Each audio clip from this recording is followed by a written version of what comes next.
Grief is a process, and sometimes that process includes anxiety.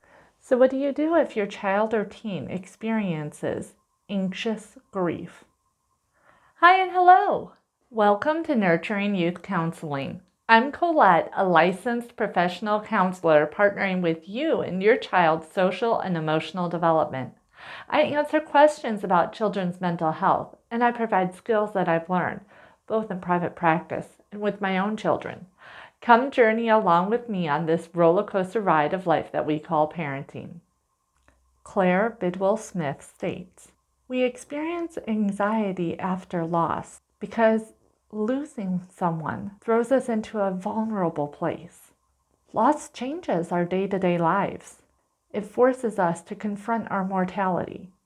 And facing these fundamental truths about life's unpredictability can cause fear and anxiety to surface in profound and unexpected ways."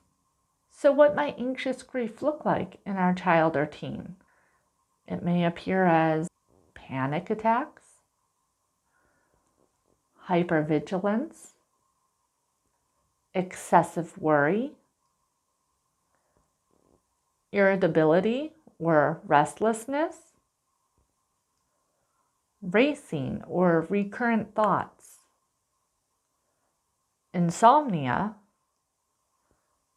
and uncomfortable crying. Now, some of these symptoms or behaviors may resemble other forms of anxiety or just general developmental behavior. So how do we determine if it's grief-based? We look at whether the anxiety level is directly linked to the grief, either coming on for the first time close to a loss or strengthening following a loss.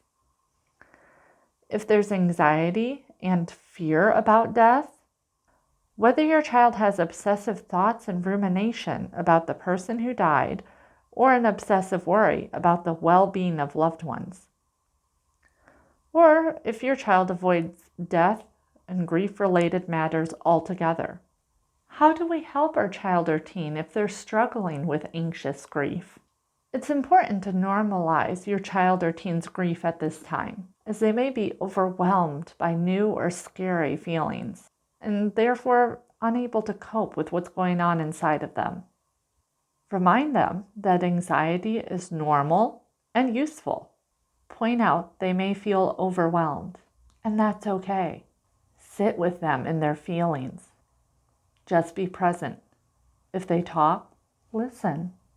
Many grieving people spend time thinking about the future, what life will look like without their loved one, and the past, the events leading up to the death, and what life used to look like. It's okay to reminisce, but help them to be present in the here and now. If you tried some of these tips and your child or teen are still struggling with their anxious grief, consider finding a therapist that specializes in grief and anxiety to help them in their journey of healing. If you found this helpful, please like so I know you're interested in hearing more about grief and loss.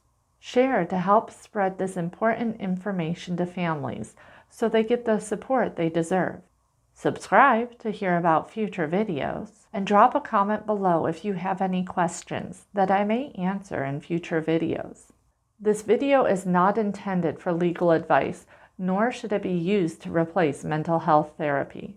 Also, I'm not a medical professional, so please seek the services of those should you need them. As always, thank you for watching, and until next time, remember to breathe and enjoy this roller coaster ride of life that we call parenting.